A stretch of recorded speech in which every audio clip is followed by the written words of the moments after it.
Hi everyone, this is Asif Rahman. Welcome back to my YouTube channel behind perception. दोस्तों, आज की इस वीडियो में हम बात करेंगे 2021 के बारे में।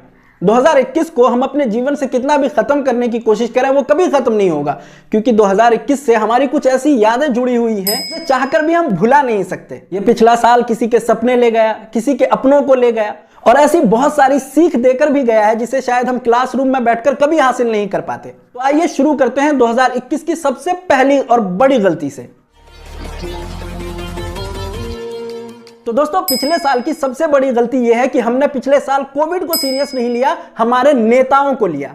और उसका अंजाम दोस्तों इतना बुरा हुआ कि पिछले साल सिर्फ और सिर्फ हमने अपनों की लाशें जलती और दफन होती देखी। वजह यह थी दोस्तों कि हमने कोविड को बिल्कुल भी सीरियस नहीं लिया था। हमने उन नेताओं को सीरियस लिया था जिनकी रैली में हम भीड़ बनकर जाते रहे और कोविड को अपने घरों तक लेकर के आते रहे। पिछले साल जब बंगाल में इलेक्शन हो रहा था, भर भर के रैलियां हो रही थी और सारे नेता दिन रात चुनावी रैली में लगे हुए थे और हम जैसे आम लोग उसमें भीड़ बन करके जा रहे थे। और उसका रिजल्ट भी हम सब ने देख लिया कि जैसे ही इलेक्शन खत्म हुआ, जब तक इलेक्शन चल रहा था तब तक ना तो कोई रैली बंद हुई थी, ना किसी नेता को कोविड की परवाह थी। लेकिन जैसे ही बंगाल इलेक्शन खत्म हुआ था, पूरे देश में लॉकडाउन लग गया था। सारे नेता तो अपने 5 स्टार होटल जैसे घरों में कैद हो गए और भुगतना पड़ा उन आम इंसानों को, उन गरीब जनता को, जिनके लिए 2 वक्त की रोटी कमाना मुश्किल हो गया था। लेकिन दोस्तों, ताज्जुब की बात है कि पिछले साल से हमने कोई सीख नहीं ली। इस बार भी 2022 में यूपी में चुनाव होने जा रहा है और सेम वैसी ही हालत जैसा बंगाल में देखा जा रहा था वैसा ही यूपी में देखा जा रहा है। मतलब पूरे दिन इलेक्शन की रैलियां होती है, सारे नेता अपना भाषण देकर के चले जाते हैं और बहुत सारे शहरों में रात में लॉकडाउन लगा दिया गया है। और दोस्तों, ताज्जुब तब होता है जब उन नेताओं की रैली में हम लाखों और करोड़ों की संख्या में लोगों को देखते हैं। और दोस्तों, अगर हमने 2021 के इस गलती से अब भी नहीं सीखा तो मुझे डर है कि 2022 में इसका अंजाम बहुत भयानक होगा। और दोस्तों, 2021 में जो सबसे बड़ी गलती की है हमने वो ये कि हम आम नागरिक नहीं है, हम मोदी जी बनने की कोशिश करने लगते हैं। 2022 में आम नागरिक बने, अपनी औकात में रहें और नरेंद्र मोदी बनने की, प्राइम मिनिस्टर बनने की कोशिश ना करें। क्यों कंफ्यूज हो गए दोस्तों कि मोदी जी क्यों ना बने हम? देखिए, मोदी जी और हम में बहुत फर्क है। हम एक आम जनता है, हम आम लोग हैं और मोदी जी क्या है, वो एक फकीर आदमी है, एक अजीब सी फकीरी है उनमें। और हम में वो फकीरी नहीं आनी चाहिए। हमें मास्क पहनना चाहिए, हमें सोशल डिस्टेंसिंग कायम रखनी चाहिए, हमें कोविड का ख्याल रखना चाहिए। क्योंकि मोदी जी जो है वो फकीर आदमी है, उनको इन चीजों से लेना देना नहीं है, उनको मास्क से लेना देना नहीं है। जब वो पब्लिक में जाते हैं तो कभी भी उनके चेहरे पे आप मास्क नहीं देखिएगा। और उन्हीं के देखा देखी दोस्तों हम लोगों ने भी 2021 के जाते जाते मास्क से ऐसे दूरी बना ली है जैसे इलेक्शन के बाद नेता पब्लिक से दूरी बना लेते हैं। तो दोस्तों, आप लोगों से रिक्वेस्ट है कि नरेंद्र मोदी को इस मामले में फॉलो ना करें। और वैसे भी उनको फॉलो करके क्या फायदा, उनके चारों तरफ कैमरे होते हैं जो उनकी फोटो खींचने के लिए तैयार रहते हैं। अगर आप बिना मास्क के घूमे ना तो आपका कोई फोटो तो नहीं खींचेगा, लेकिन कोविड आपकी तस्वीर लेकर के जरूर जाएगा। तो दोस्तों, 2021 के एंड में हमने देखा है कि कुछ बड़े शहरों को छोड़ करके छोटे शहरों में तो शायद मास्क नाम की चीज ही खत्म हो गई है। अगर हमारे यहाँ आपने किसी दुकानदार से मास्क खरीदने की बात कर ली ना तो वो ऐसे देखेंगे आपको जैसे आपने अपने हिस्से का 15 लाख मांग लिया है उनसे। और दुकानदार का तो छोड़िए दोस्तों, ऐसा हाल हो गया है कि अगर आप अपने मोहल्ले में मास्क पहनकर निकल जाइए रोड पे तो लोग ऐसे देखते हैं जैसे आप किसी दूसरे गोले से यहाँ आए हो। तो इसीलिए कहा दोस्तों कि मोदी जी बनने की प्लीज कोशिश ना करें, मास्क पहने, क्योंकि मोदी जी अमर हो सकते हैं, आप अमर नहीं हैं। दोस्तों, ये तो हम बहुत पहले से जानते हैं कि ओवर कॉन्फिडेंस ही चीजों को खराब करता है। लेकिन बीते साल 2021 में एक ऐसी घटना हुई जिसने हम लोगों को हिलाकर रख दिया। 2021 में और भी बहुत बुरी बुरी चीजें हुई, लेकिन एक चीज जिसे हम कभी भुला ही नहीं पाए या शायद भुला भी ना पाए। 2021 में दोस्तों, इंडिया वर्ल्ड कप में पाकिस्तान से हार गया। कुछ लोग कह रहे थे कि 2 टीम खेलती है तो एक जीतती है और एक हारती है। बात हार या जीत की नहीं थी दोस्तों, जिस तरीके से हम हारे थे वो चुभ रहा है। और दोस्तों, उस मैच को देखते हुए हमें पता चला कि हमारे हार की जो सबसे बड़ी वजह थी, हम ओवर कॉन्फिडेंट हो गए थे। हमारे खिलाड़ियों ने सोचा ही नहीं था कि हम हार भी सकते हैं पाकिस्तान से। और उसी का नतीजा दोस्तों ये हुआ कि वर्ल्ड के सबसे बेस्ट बॉलर जो हमारी टीम में है वो पाकिस्तान के एक भी खिलाड़ी को आउट नहीं कर सके। हमारे कुछ सीनियर क्रिकेटर जैसे हरभजन सिंह, मैच शुरू होने से पहले उन्होंने ऐसा ऐसा बयान दिया था कि हम जैसे लोगों को ताज्जुब हो रहा था, भैया इतना कॉन्फिडेंस कहां से ला रहे हो आप? हमारे क्रिकेटर्स कह रहे थे कि हमने 150 भी बना लिया तो पाकिस्तान में ऐसा कौन सा खिलाड़ी है जो उन रनों को बनाए।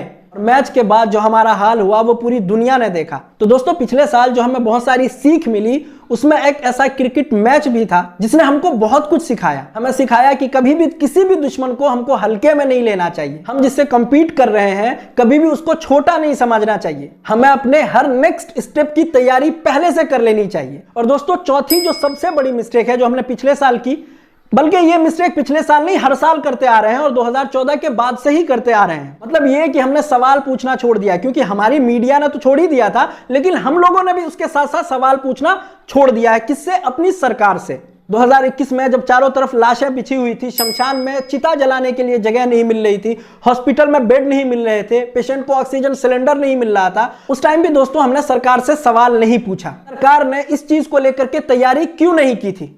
इलेक्शन की तैयारी तो बहुत जोरों से चलती रहती है, लेकिन जब हमारे देशवासियों पे कोई विपदा आती है तो हम ऐसे हाथ बांध करके चारों तरफ क्यों खड़े हो जाते हैं और दूसरे मुल्कों की तरफ देखने लगते हैं कि वो हमारी मदद करे।